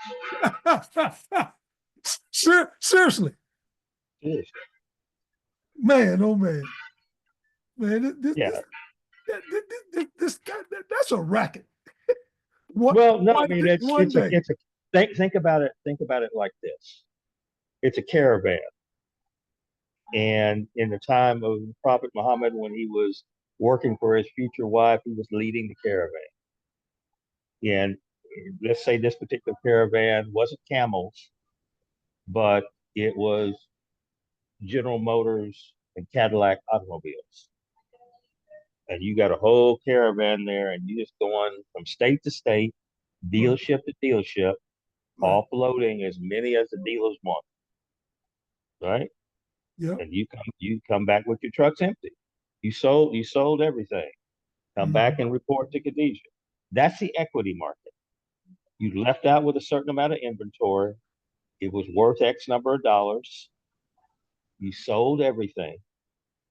Let's just, for cleanliness of this conversation, let's say you came back empty. You didn't buy anything. So whatever your profit was, that's what you brought back. Now, everybody who invested in that caravan owned a percentage of that caravan. Sister Khadijah may have had 50% of it. Abu Bakr may have had 5%, so on and so forth. So let's say you're Abu Bakr and you had 5%. Whatever that profit is coming back after the government gets their piece, taxes and all that type of stuff, 5% of those profits are distributed to you, whatever that dividend breakdown is. But also, money's reinvested because you got to have another caravan. And because of how well you've done, investors think you have a great business idea, great business model. It's worth more than it was last year Mhm. because you're beating the competition. So it's a little bit more expensive now to get a piece of this caravan. Right, right. Let's say maybe it was 7%, 7% higher. Well, you already have 5% of it. Well, your 5% made 7%. Whatever that is, your piece is more valuable. Mhm. I Okay. mean, that's equities. It's that simple. I mean, there's complexity that's involved, accounting complexity for the most part, the way they do play with some numbers. Uh, so you have to kind of have your head on straight. Like I always say, it's good to have a good accountant to work with to understand these things like a bidder and how they're playing with the numbers in there and all that type of thing. But other than accounting tricks, that's the equity market. Mhm. You just have to understand what they're doing. You know, if you know a certain industry well, like if you know the housing industry, then you look at housing stocks and see how some of these builders, you know, whether they're a commercial builder, residential builder, how they're doing, how people who are in the supply side of, you know, the housing market or commercial construction, how are those companies doing? You know, where do they get their supplies from? Could Right. they be hit? Because they're about to get hit by some tariffs, aren't they? Potentially. Right. So maybe their cost of doing business is about to go way up, and their ability to sell the products and services that they normally sell have become more difficult. They may be looking at a down year. So either I'm going to be uh, I'm going to hesitate to invest in them, or I'm a shark and I'm going to see how low they go and see how cheaply I can get them, because I think that eventually they'll come back because of quality of the business that they do, their history, all those type things. Maybe I'll try to get them on the super cheap if I can afford to ride that out and wait for them to come do the bounce back and to make a lot of money. But I mean, to me, it's all about understanding. I don't Yeah. invest in things. I don't invest in things I don't understand. Right. If I don't understand what you do and how you make money, I'm not investing. Right. Because I won't understand how you lose money. Right. You know what those triggers are. So I try to invest in things that I have some idea of what the business is. Right. So here's uh, I'm going to compare all of that to the roughly $350,000 that I spent anywhere from over 40 years on two pieces of property that in a bad market for the two of them, I could get close to $4 million. Mm-hmm. Just doing some rough math, that's like $72,000 a year or $6,000 a month return on that investment. And you said you bought it when? First one I bought in 1984. Okay. Then So 2000. you had that one for 40 years. That one I've had for 40 years. Paid Okay. now what I haven't done, and you reminded me of this, what I haven't done is I haven't factored in what I've invested in renovating that property, in maintaining that property, in insuring that property, et cetera, et cetera. Mm-hmm. That hasn't been factored in yet.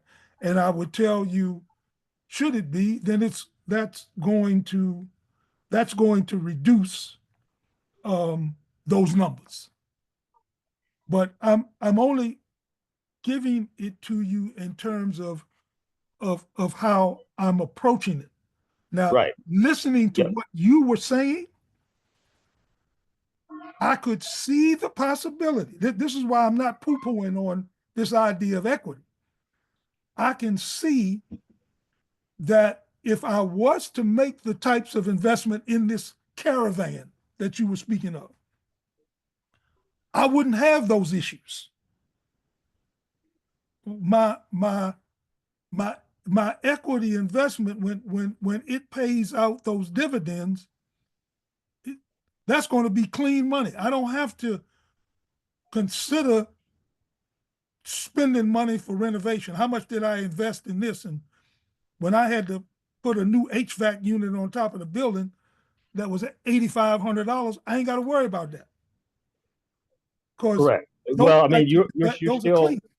you're still paying for those things.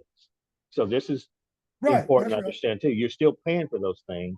It's just spread out over a whole bunch of people right, who right, who are paying right. for it, right? It's not I all on don't you. see it. Right. All I do is Right. reap the benefit. Exactly. So if you, with your properties, if you were the kind of person to go out and you now have these properties that are worth X number of dollars, and you went out and basically asked 500 of your closest friends to take 50, say 49%, so you still have control, to take 49% of the ownership of those properties. In other words, they're going to write you a fat check. Right. You're now going to have 49%. You're going to have 51%.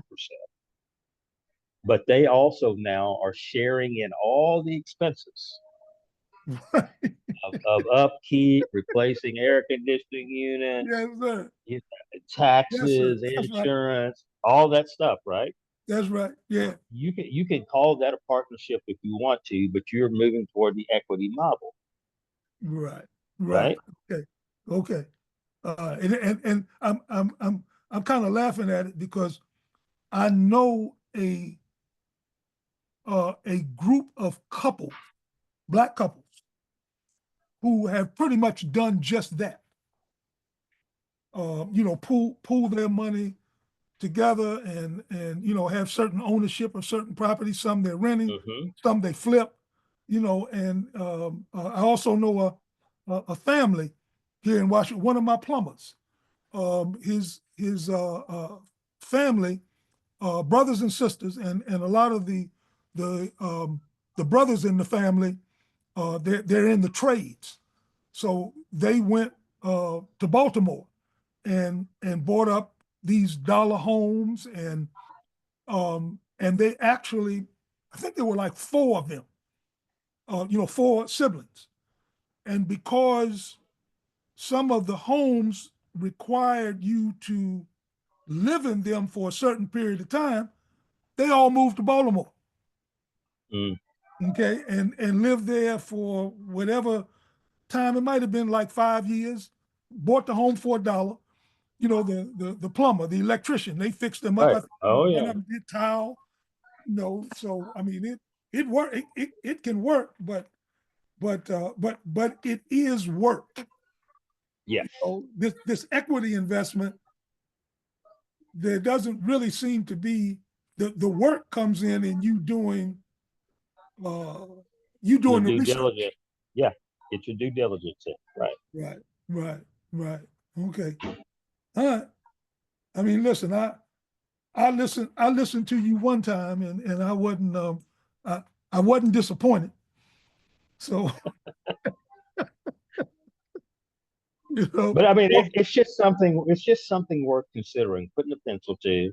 Yeah. And everybody's situation is going to be different, right? And our thinking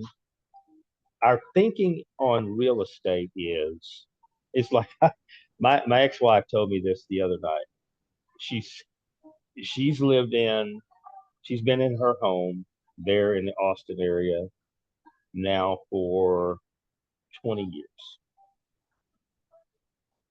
And I want to say that it was a $295,000 home in '04. And it's appraised right at 600,000 now. And the thought came to my mind is, where do you get that number? And I asked her, where do you get that number from? And she said, there's a house right around the corner from me. Right. Because I mean, this is a neighborhood, so there are very similar homes, right? Right. That the builder put in this neighborhood. So I mean, very easily drive into the wrong driveway. But it sold. She said it sold for $610,000. Landscaping's a little different. Landscaping over there is better than hers, so on and so forth. But she uses that. So a lot of our thinking and the way that even our real estate agents talk to us, and there's like these composites. Well, homes in this area are sold for a composite price of yada yada yada. Okay, great.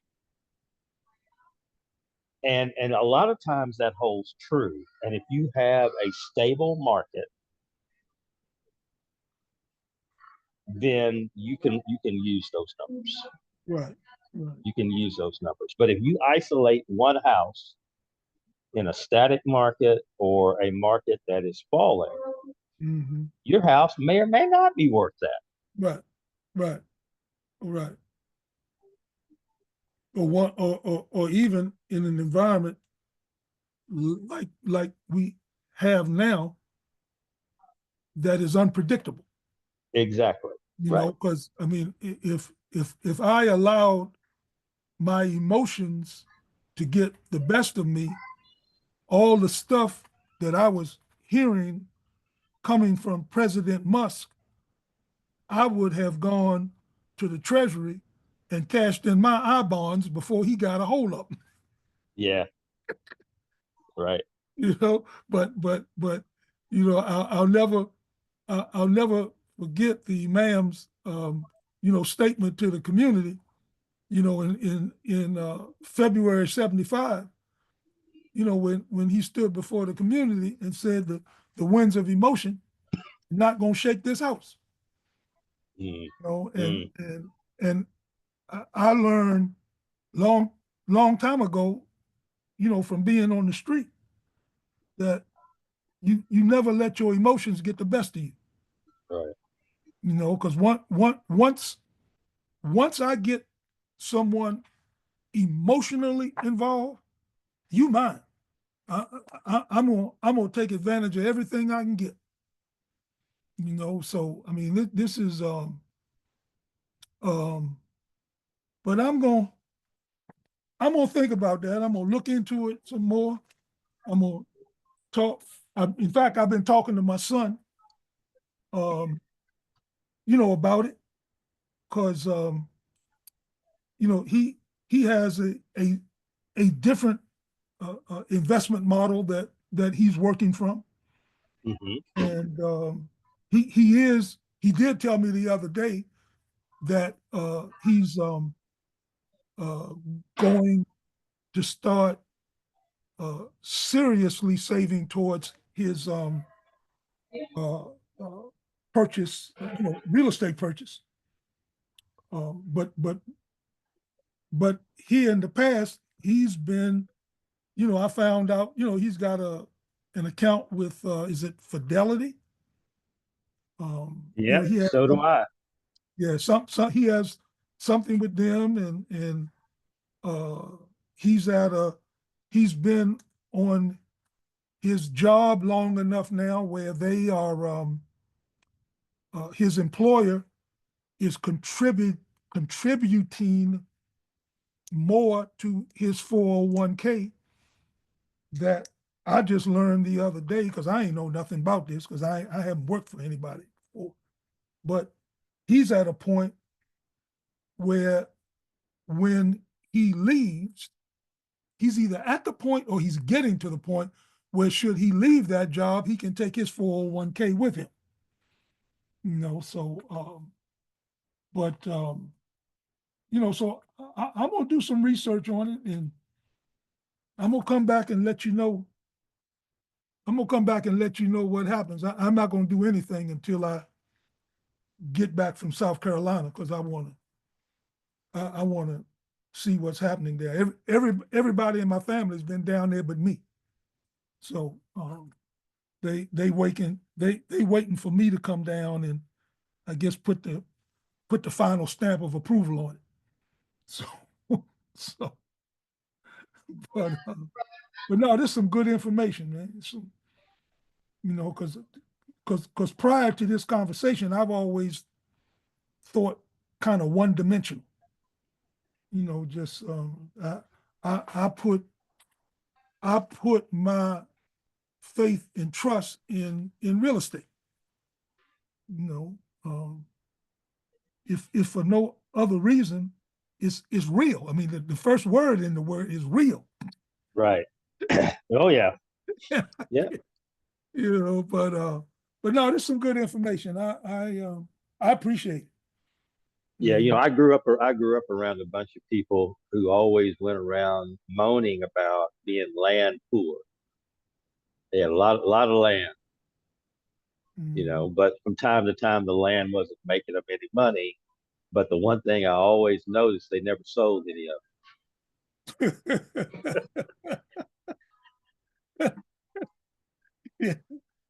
Yeah, yeah. Yeah. You know what? Now that you mentioned that, I know some people like that. Yep. Own a whole lot of property. it. Yeah. You know? Yeah. I'm land poor, man. Look at my pockets. Ain't nothing in my pockets. I'm Yeah, land. yeah. Why don't you sell that? You got that building over on Third Avenue. No. No, I man, gotta I ain't hold on to selling. that. No, I can't say. No, everyone you mentioned, it's got a story behind it. I Exactly. don't want to sell that one. Right. You know, and there's always that group that is waiting for the moment that they could get the maximum amount of money, Oh yeah. for their property, and that's where you'll find 12, 13, 20-story buildings with a little house sandwiched in between them. Mm-hmm. Oh yeah. Yeah. You know? Yeah. There's a place in Dallas I can take you right to this minute. It's within 5 minutes of where I'm sitting. And there is a little house that was built in 1931. And it sits on a small lot on a major street. It needs to be painted. And there's nothing around it except multi-million-dollar development. Okay. Those folks are just holding out. So, yeah, I know exactly Okay. that I've read situation. about stuff like that. Yeah. I So, don't want to be that guy. I don't want to be that guy. yeah, I don't know who the owner is, but whatever payday they're waiting on, man, it must be a big payday. Yeah. Because I'm sure they have been offered a lot of money for that little lot. Yeah. Yeah. Mm-hmm. All right, folks. So next Saturday morning, it will be the great and celebrated brother Omar Muhammad and his Ramadan session, and looking forward to it. Yes, sir. Alhamdulillah. Yeah. All right. So, is there anything else we need to? We got a lot of information out between the lot of us this morning.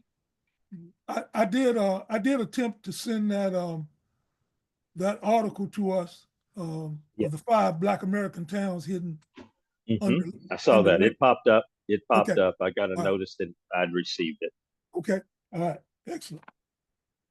All right. Well, there's nothing else. Close us out. Either Adam or whoever feels. Omar, go ahead. Close us out this morning. Okay. I'm closing us out with a Fatiha. Bismillahirrahmanirrahim. Alhamdulillahi Rabbil Alameen Ar-Rahman Ar-Rahim. Maliki Yawmiddin. Iyyaka na'budu wa iyyaka nasta'in. Ihdina sirata mustaqim. Sirata alladhina an'amta 'alayhim. Ghayril maghdubi 'alayhim waladdallin. Ameen. Ameen. All right, brothers. Enjoy the day. Ramadan Mubarak. Mubarak. We will see you soon. Inshallah. Inshallah. Assalamu alaikum. Wa alaikum salam.